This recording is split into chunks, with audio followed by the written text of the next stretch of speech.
5 பஞ்சபூதம் நம்மளுடைய 5 விரல்களையும் இருக்குன்னு நான் சொல்லிட்டேன்.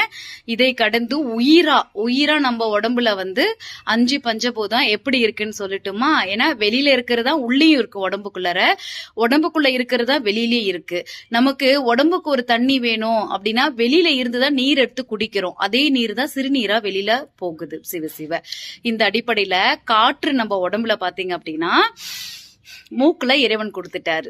சிவ அதே மாதிரி நீர் அப்படிங்கிறது நம்ம வாய் சாணத்துல இறைவன் கொடுத்துட்டாரு. இந்த உமிழ் நீர், நம்ம தண்ணி குடிக்கிறது, அதுக்கப்புறம் நமக்கு நீர் அம்சங்கள் எல்லாமே வாயில இறைவன் கொடுத்துட்டான். பார்வையில வெப்பத்தை வச்சுட்டான் இறைவன்.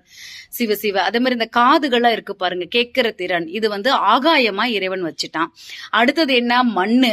நம்ம உடம்புல ஒட்டுமொத்த இடத்துலயும் பாத்தீங்கன்னா எலும்பு இருக்கு இல்லையா, அது எல்லாம் மண்ணா இறைவன் நமக்கு வச்சு காட்டிட்டான். அப்ப இயற்கை நம்ம உடம்புல இறைவனா எப்படி இருக்குன்னு பாத்துக்கோங்க.